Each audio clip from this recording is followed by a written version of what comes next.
Well, good morning, good afternoon, wherever you may be. Welcome to Zyxel's Tech Talk. My name is Tri Nguyen. I am the sales and product manager here at Zyxel North America, and glad to have you here so that we can talk about security and infrastructure security and things to make sure you keep in mind as you build out these networks, especially today's day and age, with security being on the forefront of most people's minds, making sure your networks are working to the optimal way that it should be without being affected by outside forces and bad vectors and things like that, all the attack vectors that are out there that may be affecting your customers or maybe even your business. And obviously, if things affect your customer, it affects your business because then you're busy trying to fix things and shore things up for the customer to get them back online and functional. So we're going to be covering a lot of that today, the products that you might want to think about, and also the feature functions that help you with those kinds of things. But just like my usual webinars, I like to have this be interactive as well. So if you want to use the Q&A section in the webinar, please send me your questions and I will try to answer them in line with everything that we have to present today as well. So thank you again for being here and taking a little bit of your time this morning or this afternoon to join me here today. So Zyxel Networks, just a little introduction of who we are. 35 plus years now. This year we celebrate 35 years as a company, 100 million devices, 700 employees over worldwide in 150 markets, and 1 million businesses use our solutions today. We're globally recognized for sustainability, and we're just one of the few companies out there. Only 4 companies in the communications equipment industry made the cut. Basically, we sit with Zyxel sits with Cisco, Ericsson, and Winstron and Web as well. So we are, in that top sustainability side as a company. So we've been around again for a long time because we partner with a lot of companies out there to provide solutions to our products. Companies like McAfee, Norton, Webroot, Bitdefender on the security side, and of course all of our cloud hosting services, etc., in the Nebula Cloud platform at Amazon. We also are a brand that's internationally recognized with the awards that you see here. Just a few of those. And we are a channel company at Zyxel Networks, and we're based in the North American side, managing the US and Canada. So you'll see these are your representatives and the account managers that manage these different sections of the country. So the Western region, the Central, and the Eastern region, alongside with Canada. So we're here to help you with pre-sales, post-sales, to support questions or bringing on systems engineers, helping you with demos and deal registrations and evaluation units, et cetera, for your customers to test out, or for you to test out different new products or technologies that you want to implement into your system.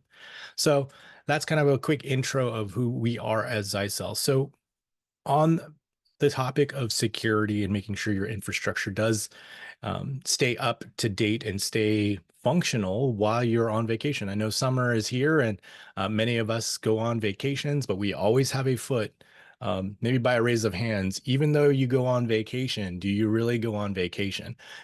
Basically, are you still obviously keeping an eye on the business, but from a networking perspective, you're going to be on call, right? No matter where you go.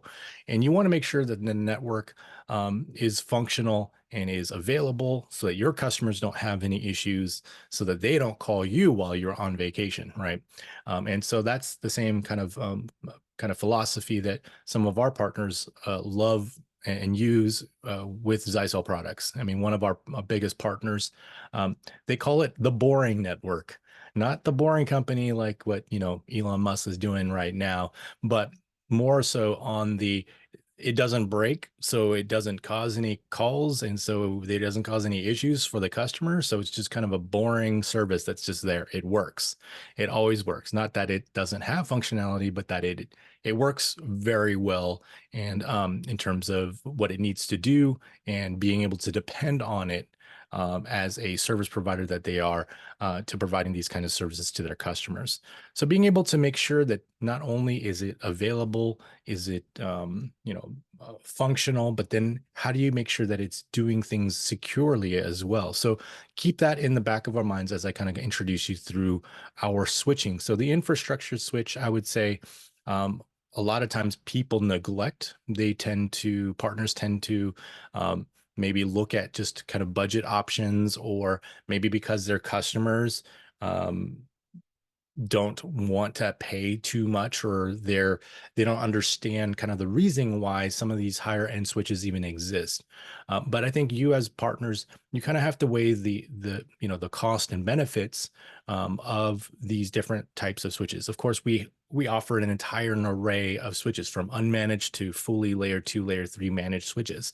But why is it that most customers kind of gravitate towards kind of the lower end of the spectrum? It's usually because of cost. And so we want to make sure that we're picking the right infrastructure switch that doesn't sacrifice the security level or things that you have access to on the higher end just because of cost.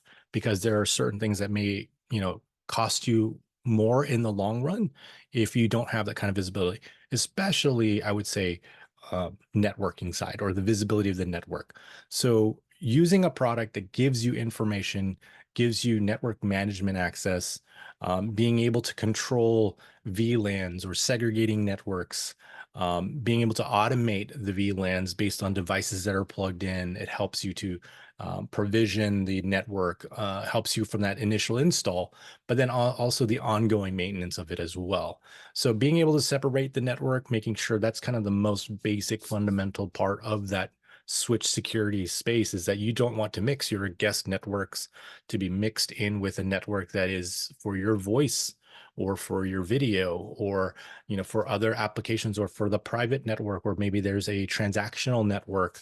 If you're doing like a POS, you want those to be able to have prioritization. So you don't want the data, people just downloading or watching movies or things like that, to affect some of these applications, especially like voice and video or transactional data, because that can affect negatively on how those systems perform. And so, especially with voice, if you have packetization where people are losing packets and their voice signal is basically dropping, the packets are dropping, you're going to get a lot of that jitter conversation. The voice quality is going to drop because the bandwidth in itself is getting dropped by that point. So ensuring and making sure that you configure and use switches that can be managed in those aspects will be a great benefit.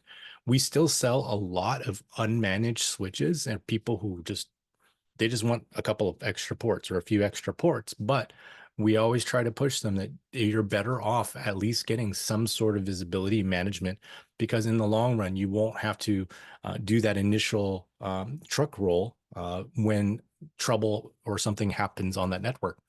Today, if you use an unmanaged switch today, the moment the customer calls and you have zero visibility of what's happening on that network through that switch port, then your only option is to go on site, which then could be costly, right? A lot of us are all remote now.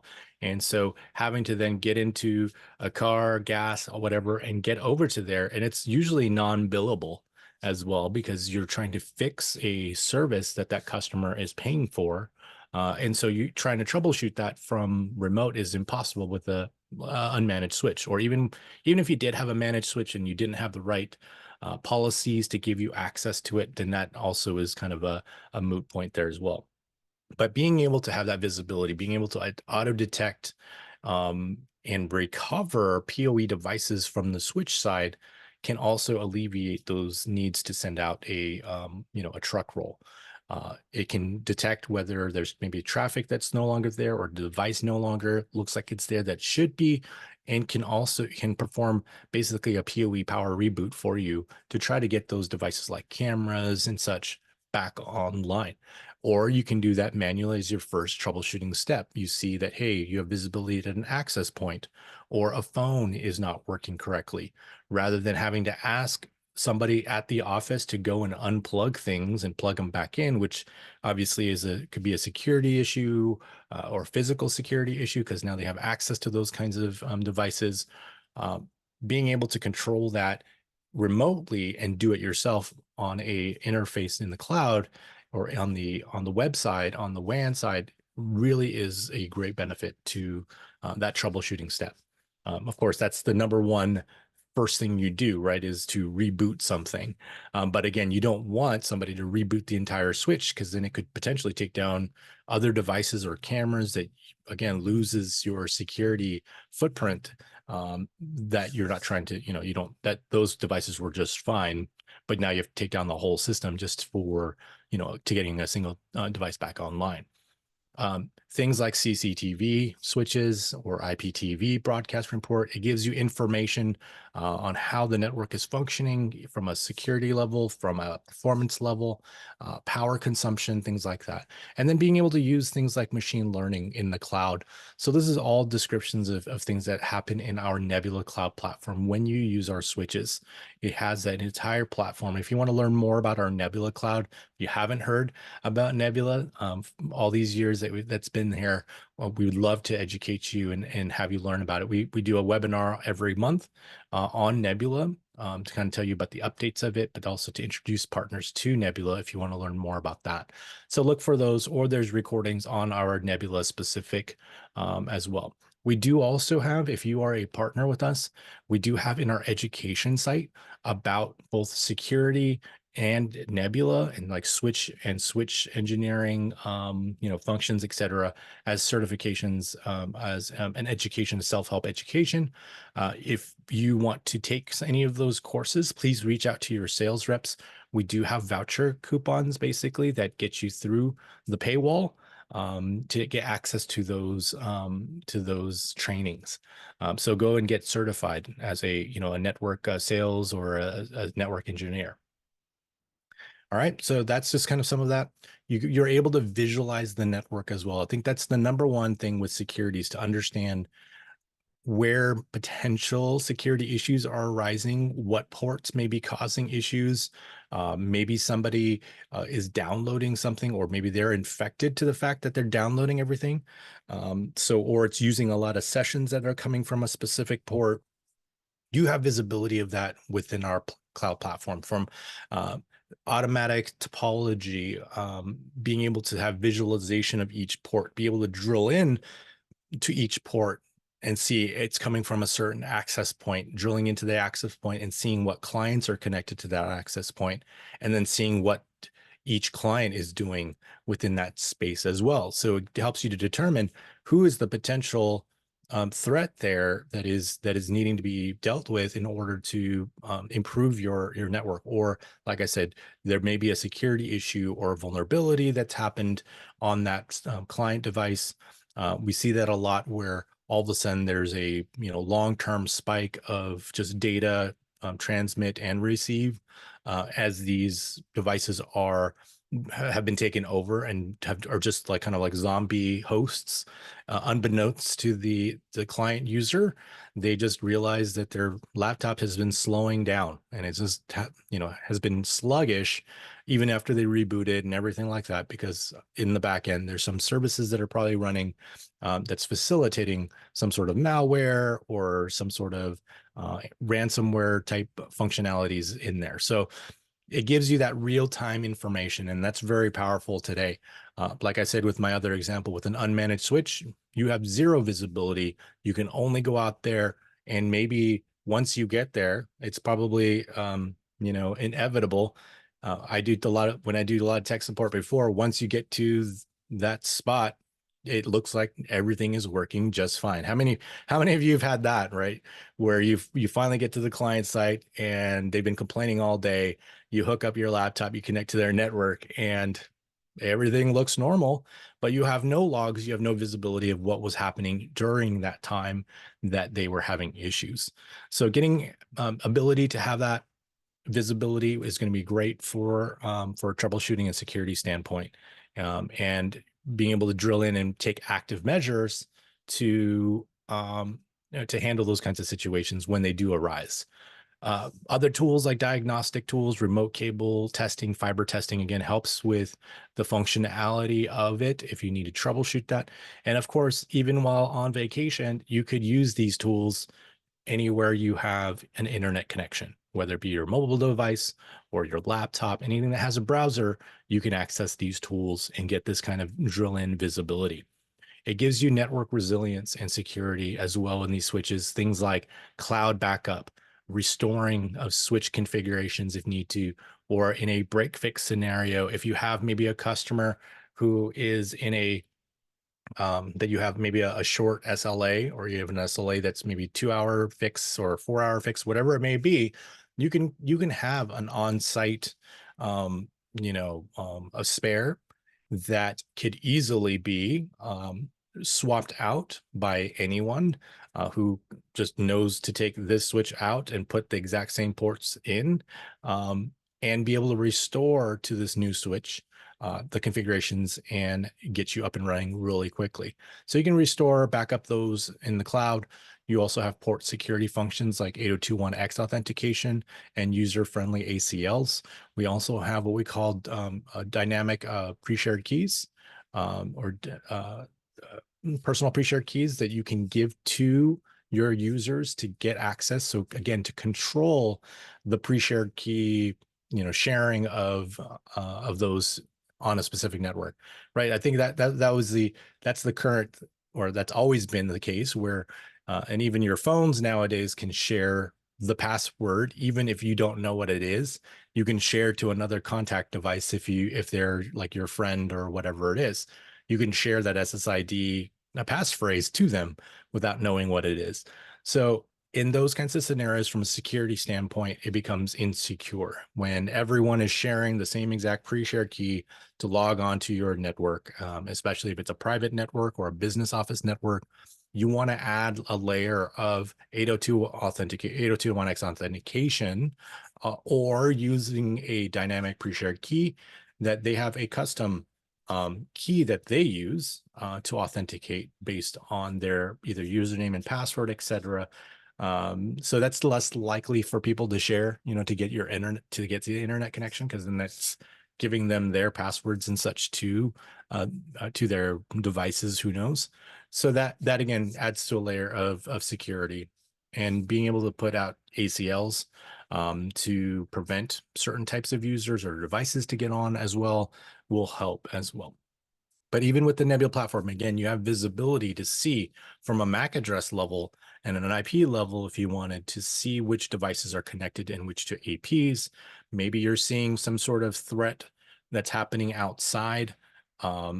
After hours, there's connectivity of clients that are maybe weaker in signal, but they seem like they're probably existing outside the building and they're using your Wi-Fi to get in.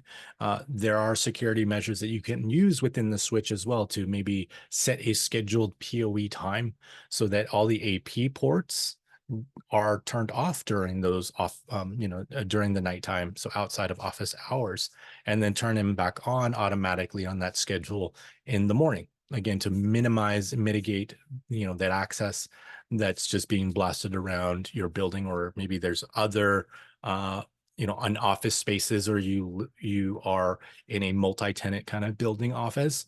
You don't want then somebody from another office to then start seeing your signal and start trying to do things with it. So it gives you that protection. Loop guard, DHCP card from a security standpoint is also important. So again, this is the reasoning why we want to look at some of the, especially the higher end switches that have this kind of link aggregation, rapid spanning tree protocols, loop guard, DHCP card functionalities in them, to ensure that there's no disruptions within the network if somebody accidentally plugs in a rogue device or a wrong device providing DHCP to a network and bringing that whole network down, right? That's probably one of the hardest ones, I would say, to troubleshoot, because all of a sudden people's networks aren't working. You immediately look at the gateway, you look at, the switches, everything looks like it's functioning, But it's until you drill in that, well, what IP did that device get? Well, why is it getting that IP? And now where is it coming from? And again, if you have no visibility, you have no idea where that, DHCP request and response is coming from. Where is it originating from? So you would have to put in a Wireshark or do some sort of a hub with some sniffing, packet tracing, et cetera, to try to define where it is. But if you've only turned on DHCP guard, it will only allow for DHCP responses to come from a specific port, which would be your gateway device or the MAC address of your gateway device. So no matter what they do, even if there's it won't let somebody else respond to a DHCP request in a different port. So that helps to solve like those kinds of problems as well. And again, people don't typically think about that, port security from a physical port security standpoint. How many of you going into an office and there are live Ethernet ports that are just open in the wall? And if you happen to plug in your laptop, you can get a DHCP out of it, right? And so you're going to get on the network. Hey, I'm physically here.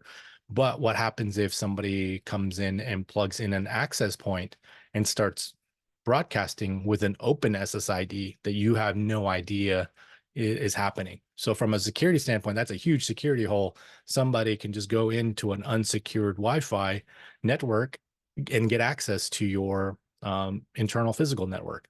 So that is a big piece as well, that you need to make sure that it's locked down to that aspect, so you can make sure that from a physical standpoint, you're not causing potential issues if somebody, again, maybe accidentally plugged in an AP. But there's so many. We have 40, 50 APs at any point in time, because a lot of the engineers will plug things in, but they have their dedicated ports that go outside to other places, and it's not part of that internal network. So there are physical port configurations and VLANs that they are subject to from a security standpoint to keep them safe, or keep everybody else safe from what they're doing. Cloud backup, again, restore those switches. It helps to speed up the deployment of it, automate configurations, helps for you to put these security profiles from a switch level into all the switches that you deploy for any particular customer. Or you can create a template that is that identity of the kind of the most secured VLAN, prioritized, all of that into a kind of a clonable device, which then you can use as your baseline template. And then you can also synchronize those templates across switches within like an organization or within the sites that are there as well. So deploying security should not be, I think, an afterthought, but should be on the forefront of MSPs and integrators' minds, to make sure that from kind of end to end, as much control as they can get secure. Just remember this as well, from a layer 2 standpoint. Most devices, if they are trying to communicate to each other within the network and it passes a switch, it never gets to the security gateway, most of the time, because if it has access to the exact network or the exact device that's within that same subnet, that device is going to respond. And if it's connected to the same switch, then it's just going to pass through and get to those, and talk to each other. So they can transmit, viruses between each other, all of that, if you don't have things properly VLANed or isolated, or have some control over that too. So just keep that in mind, especially then when you have unmanaged switches, then it's kind of, I would say, wild, wild west, right? Anything can happen in that space, and you have zero control over what's happening or what can happen. So at least you can now segment things out with a managed, higher end managed switches, et cetera, to segregate those devices to minimize the threats that are, potentially there as well. So we have a full range, like I mentioned, things that are simple, like the lowest end that we have that is web manageable or a cloud manageable is our 1915 series that we've recently launched. And then it gets more to a kind of a flexible model that most of our customers use this. So it's kind of a straddle. You have a choice between these two. So if you need more, I would say, security level feature type on a switch with layer 2, layer 3 access functions, then you want to look at more of this the ultimate side of the business of the product lines. Now, there is a caveat for the 1930 series. If you didn't know already, we do have a layer 3, an L3 license, a one-time license that basically converts its functionality from a more web managed type feature set, cloud web managed, to this more of an ultimate side of the feature set. So you get more of the advanced security features, the MAC learning, the MAC blocking, and things like that, as well as CLI access, as well as the cloud and the web GUI management. Or if you're doing more project applications, then projects will be here. You would want to consider these models. Like I said, in the 1930s was L3. The 1350s are for like IP cameras. Then the 2220s and the 3800s are layer 2 fully managed switches that can also still be used in our Nebula Cloud platform. And all of our switch products, we stand behind our lifetime warranty on it. Because it has high quality hardware design that we worked into it, thermal designs to support large temperature ranges as well, smart fan to help with noise and keep the cooling of it. Also noise filters for the power to ensure that the system is stable, and to help with longevity, we use solid state capacitors instead of just the standard ones that can burst, the saltwater capacitors. So we ensure that the product has a very long MTBF. If you look at any of our MTBFs, the mean time between failures of our devices, it's going to be in the high hundreds of thousands of hours. So it constitutes until like anywhere between 30 to 75 years of operational before mean time between any kind of failure, all the way up to I've seen in some cases over 100 years of operation. So it's made to last. It's made, and a lot of our partners can attest to that. And they probably have a lot of our switches that are in there today that have been there for a long time and are still working. And the only reason why they need to upgrade is because they need higher PoE power or faster speeds, right? And that's the driving factor in all of this network upgrade cycle that we have.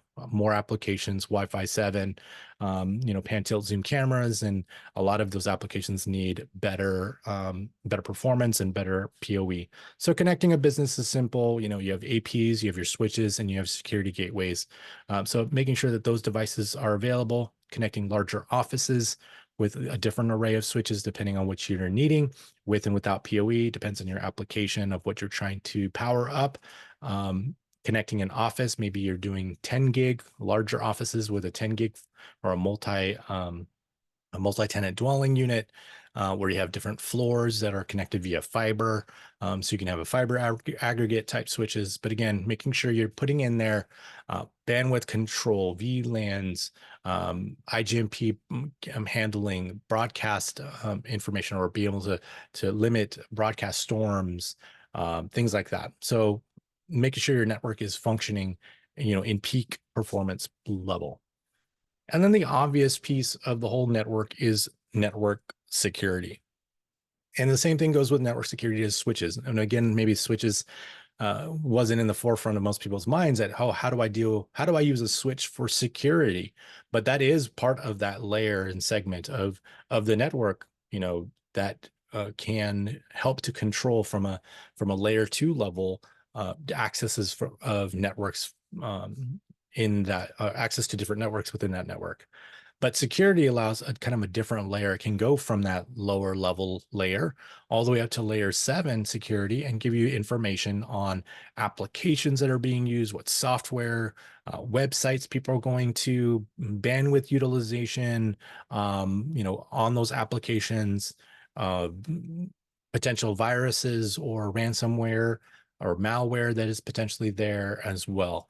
So using security is definitely, a no-brainer. So I would encourage that if you are just using a standard SPI firewall that you find off the shelf today for your customers, please don't. Please move to at least something that has visibility from a security standpoint, because one day that customer is going to inevitably be ransomed or virus attacked or whatever it may be. They're going to lose internet connectivity. They're going to have hours of downtime because the network wasn't set up to handle, or at least it helped to advise on the security vulnerabilities that might be there. But we got you covered from every angle that's there from a device perspective. This only is one piece of your security, kind of your security standpoint here. The switch was one, the AP is another, the gateway, your client devices, and even client behavior is important on defining the structure of your security stance. And so we, as a piece of hardware, a solution hardware that gives you as many as kind of as possible from a networking perspective, all the features that you would need to facilitate network security, sandboxing for those potential viruses, files, malware that don't exist yet in a signature from anybody. That is getting sent up into the cloud to get analyzed. It's getting executed, and to see what its behavior is. Is it trying to make these weird connections? Does it connect to a server that's outside the country immediately once it's open? Things like that that could potentially cause an issue, that it could be slated as malware, identified, and then packaged into a signature once it's been confirmed on if it's malicious or okay, and provided that to the rest of the world, all the other devices that are using the network. Web filtering is pretty self-explanatory. Many of us use that today or in our offices today, being able to control people's behavior by going to different websites that maybe the business says is deemed as unacceptable or unproductive. So you can control all of that through web filtering. IP intrusion detection, prevention, and detection. That is a piece that allows you to look at behaviors and potential security holes that are coming through different ports, et cetera, through to the networking device. So helping with that kind of those penetrations there. Anti-malware, antivirus solutions. And again, this is a gateway solution, so it can block a certain amount of them, but it also can't go into your computers or into your servers and devices to fix if it happens to be infected. So you still need an endpoint security stance there as well, software client or whatever, to provide you that endpoint security, which we do offer as well now. And using that in conjunctions, we can block the majority of all the new threats, give those virus and malware detection tools on the client time to get their updates, et cetera, and then be able to use that to block while we handle kind of the major threats that are currently available out there. Cloud email security through Siren. That's just, with the anti-spam side. Cloud services are all provided in the Amazon cloud from a security standpoint too. Geo Enforcer is for being able to block IPs or VPN access, et cetera, based on the geo IP location of that device, or maybe traffic is coming from a certain outside the country that shouldn't be or you don't want to be. You can minimize your threat and security threats there by just blocking those kind of traffics or those kinds of IPs. So it will just automatically drop them. Device identification information from a MAC level and device information there. IP reputation, being able to identify bad IP addresses, maybe those that have been compromised, or maybe in one of the cases that we did have where Microsoft's update servers were kind of overtaken or was being sent to a different server that's not theirs. The malware, the IP reputation was flagged. It was able to block. And so even though users got the message that it was, you couldn't be updated, once we dug into it, we figured out the root cause and the reason of that. And until that was cleared up, then we went ahead and the system kind of opened those IPs back up again. So people weren't able to do their updates and stuff like that because of that malware or that IP reputation issue. Um, Application Patrol is very powerful function there within our security platform to identify what kind of software, are you using Skype or are you using Netflix or whatever it is, and be able to decide what you want to do with that from a bandwidth control, from an access control side. Do you want to block it? Do you want to allow at certain times? Those are the policies that you can then implement. So again, a full security suite. I'm a proponent of give me all of your protection, because why would I want less than what you can totally protect from a networking standpoint? There are some drawbacks. There are some, I guess you say again, weigh your security stance with usability. That's always kind of the thing. The more secure it is, the more security things, the more locked down it is, the user experience is going to be, I guess a little tougher because they have to jump through some more hoops to get access. So you have to find kind of that balance that works for you. But in general, you don't want to sacrifice security just because it makes it a little easier or makes it a little harder for your customers, if that's what they want, right? Of course, people are open to getting a little bit less security. You don't need 40 locks on your door. We can live with 2 and a deadbolt or something like that. It depends on your customer and what they want. So we're flexible in that. So you can create these policies and you can create these kind of exceptions to certain maybe devices or certain users that maybe don't have that kind of level of restriction. So you can do that with, these different services that are available. So that just gives you an idea of that. We also have a 30-day trial on all of our kind of purchasable licenses, the content filtering, the secure Wi-Fi functionality, the connect and protect on the AP side. So it helps to give you AP point security. And then our gold security licenses with the full sandboxing and DNS reputation filtering, being able to protect at that edge, so that connect and protect, be able to have visibility and bandwidth throttling. You can then also move devices over from an AP and segregate them or isolate them as well. So protect them also on an IP and DNS filtering side, that IP reputation filtering at the AP level. And so that's available in our AP on those nodes. And I did already talk about the AI-powered cloud security to be able to block those zero-day threats, malicious threats that are maybe unknown, and behaviors that might look, suspicious, and be able to use AI in the cloud to manage that. And then being able to extend the security stance into the remote workplace as well. So people who are working remote from home, being able to easily drop in an access point in their home office, or even just a remote business office, and use the AP itself to build a layer 2 tunnel through the internet back to the office network and make it function as if you were sitting in the office. So it's like running a long Ethernet cable, basically securely from the home office all the way back to the main office. And the usability, the use case is that then a person who goes and works hybrid mode, their laptop is in the office, it just connects, they take it home, it just connects the same way that they would if they were sitting in the office, as well as any kind of resources that they had available to them as well would be now available in that plug and play. So you don't have to then open up additional ports. You don't have to replace a router. You don't have to install a VPN client device on every device that they use on their laptop, their tablet, their mobile phone.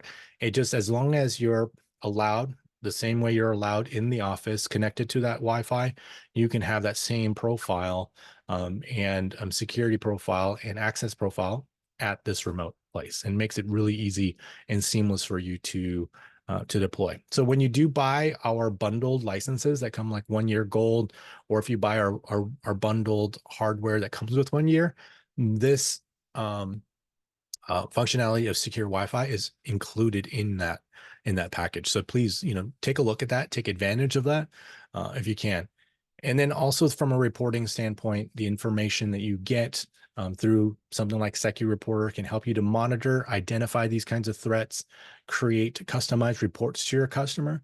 I think security is like insurance, or network security is like insurance. You don't know that it's doing anything until you actually need it. And it's, well, maybe it's a little tougher to claim insurance than to know, something's happened to your network. But the the whole idea is that you get visibility within the network, your customer does. So when they are paying their monthly fee, or they renew their licenses, or even after this 30-day free trial period that you give to the customer, on our behalf, they get 30 days. You run them for 30 days with all those security intelligence information on. You run the report and tell them, here in the last 30 days, we loaded your firewall with that free trial, and this is the things that it blocked. This is the visibility we would get when using this service.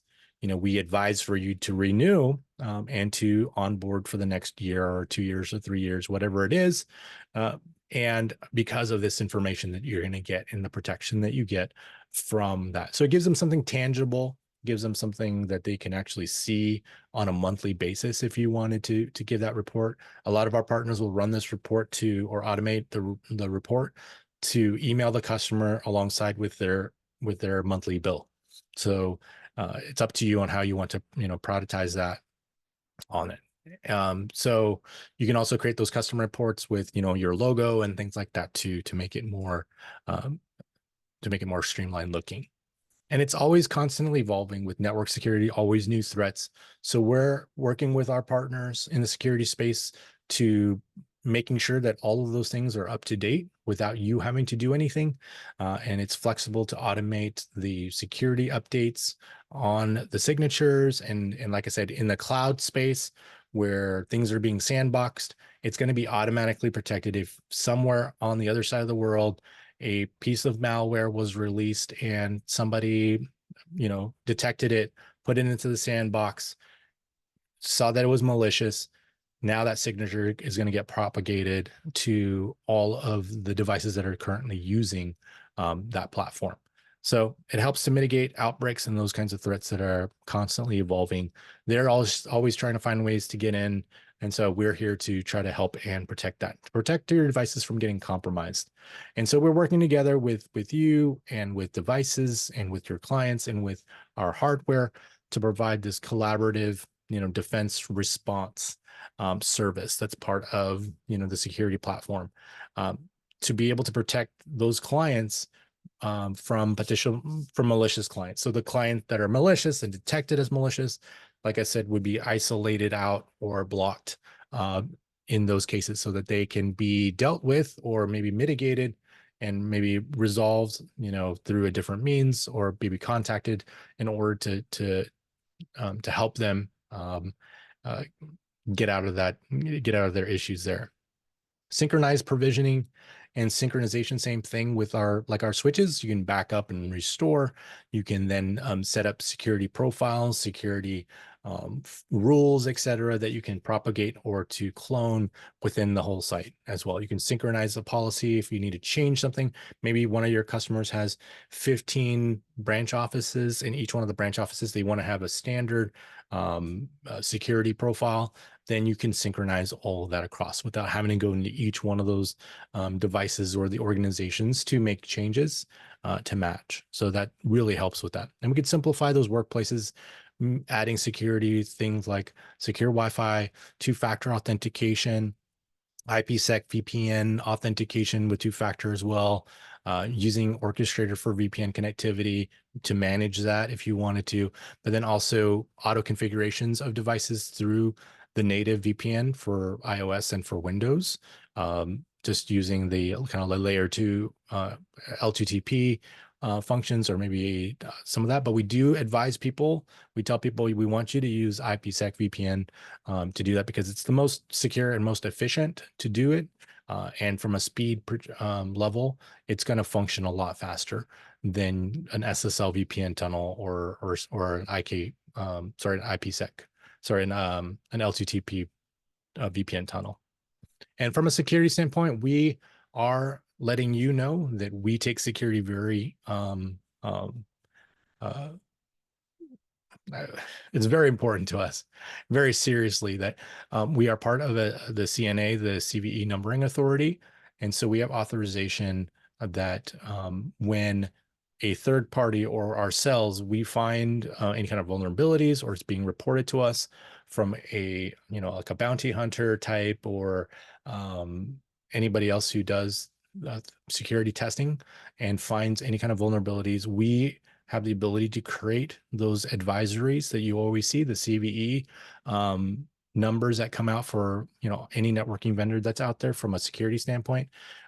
We actually authorize that to create it and then create the next steps and processes that are in place to mitigate and to fix any of those kind of vulnerabilities that are out there, and to use that as an information or to inform partners, to inform the world, of the exposures that are the risks, and then how to mitigate that as well. So we're the only networking company in the world that has provider acceptance level for both the CVSS version 3.1 and the CWE. So that's you can look more into that on the CVE website there, the cve.org, for more information on that. So from the security products, we range again from kind of the effortless, easy to install with security, all the way up to the ultimate that has more of the full UTM sandboxing, higher performance speeds, etc. So we wanted to kind of give you a sneak peek onto the lower SCR. Sorry, this was our SCR 50 model. It doesn't have the name on there, but it's the SCR 50. It is has built-in ransomware. It's subscription-free type solution. So kind of a small office router, home router, or things that maybe you want to be able to build a VPN tunnel from to an office. So this is a site-to-site VPN capable, has built-in Wi-Fi 6E as well, and you can upgrade it with a nominal license that gives you additional functions for active ransomware blocking information, and also content filtering blocking services as well. And then this is a quick sneak peek. You might have seen this on our website already, but we are officially doing an announcement and a webinar next week on Tuesday. So if you want to join me next week, I'm going to go into the details of our new launch of our USG Lite 60AX. So these are just kind of the quick specs on it. So it's like our SCR 50, but it's the rename, not a rename, but a new product on that kind of scale in our effortless model line. So again, still built-in security, so licenseless. So you don't need a license to get a base level security. You can always upgrade it to add, again, more active ransomware blocking and content filtering services. But it's going to come with a dual multi-gig 2.5 gig uplink. It can also do Wi-Fi 6 and mesh. So it will mesh with our other access points that support mesh and be manageable in Nebula. And this product is actually eco-friendly. 95% of it, 95% recycled plastics in the chassis. So it's just again, our continued efforts on maintaining eco-friendly packaging and products in the market today. It also will give you real-time reporting in that subscriptionless free. You can get it within the Nebula platform, be able to see and get protection from things like ransomware and malware. And it's scalable, especially for MSPs. Maybe you're looking for a router to standardize on, or a POS system that you want to standardize on, or a POS system that needs networking. You can standardize on this kind of router to provide coverage and network access for those systems. And then our USG Flex series. This is the most flexible model. It gives you, full UTM performance. You can buy it as a standalone hardware only and add different services, or you can buy the current bundle that will come with full UTM Gold licenses that includes sandboxing and DNS reputation filtering. So just again, as a reiteration, in the past, the bundled models, the like USG Flex BUN part codes, they came with the kind of the UTM package, and you had to buy the gold license to get the sandboxing functionality. But just to announce to you again, over the past couple months, we basically have changed that so that when you have a BUN model, it will come standard as gold license. You get 1 year gold license included within that bundle at no additional charge. And if you already have units that haven't been activated yet, they will automatically activate into the gold license tier already. So take advantage of that. Now, after that 1 year, you can choose to downgrade to not use sandboxing and DNS filter at a lower, I guess, renewal price, you could say. But that's up to you. But obviously, we're here to encourage you to use the full security as necessary. Greg does ask, are you going to offer anything alternative two-factor other than Google? There are in the works of it. There has been many requests for a different two-factor authentication. So I'll check up on that. I know they've been looking at some others as well. Richard asked, do SSL VPN connections support two-factor authentication? I have to look into that on the two-factor side for SSL. I don't. Actually, it does because I do use SSL VPN for my office network into our headquarters, and it does have a two-factor. Now, the two-factor is not the current setup that our IT has. It's not a like a token via phone or anything like that. It's not using like Google Authenticator, but it's using like an email token. So it gets an email to you. You have to click on basically that there's a SSL tunnel that's being requested. Do you allow for it? It takes you to a website that you click. You basically have to take action in order to authenticate that tunnel through. So I think there is probably a way to do it just via Google, but our IT saw this was an easier route for them for that SSL VPN tunnel because it just then goes through email without us having to set up yet another token, right? We're needing to have an app just to manage our token apps nowadays. It feels like so. We already have everything that manages our passwords, et cetera, but now we're going to need it to manage our passwords and our tokens, and where to find all of those things. So yeah, so hopefully that answers your question there. On top of that, we just launched recently as well our USG Flex H series. This is our high performance. UTM can do up to 15 gigs of SPI firewall, 4 gigs of full UTM turned on. It's going to be available as full Nebula controlled or configurable in Nebula in October this year. So if you need it just for the speed now, you can use it now. It can still be loaded into Nebula. You'll just be managing it through an SSH tunnel to the GUI interface of the device instead. But from your experience, from the look experience, you'll be in the GUI that will basically be mapped in the Nebula Cloud side in October anyway. So the universal function of the H series is going to be what we're going to be using moving forward, because you'll have just a single configuration, whether it be on the device or in the cloud, it's the same configuration.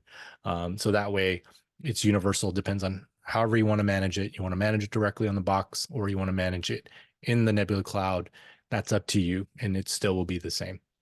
And that will also open up a better functionality as well from maybe your customers today are using our USG Flex H100s, 100Hs, and in a year or two, they need to upgrade because they have a faster speed, more UTM that they need, or et cetera, and they want to go to, let's say, a USG Flex 500H, then they can upgrade to the 500H by replacing the hardware, and all the configurations can be mapped pretty much to the new device without having to do a kind of a whole conversion or, weird path that needs to be there, because the configurations themselves are going to be fairly universal there.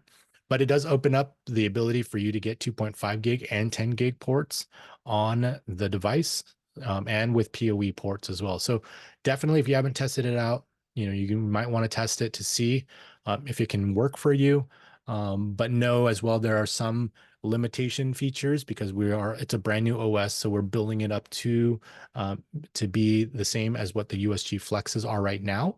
But we have a list of those, functions, and if you're just using it for VPN, UTM, secure Wi-Fi, things like that, on the base level, then this would work perfectly fine and get you those higher speed connections for your UTM services.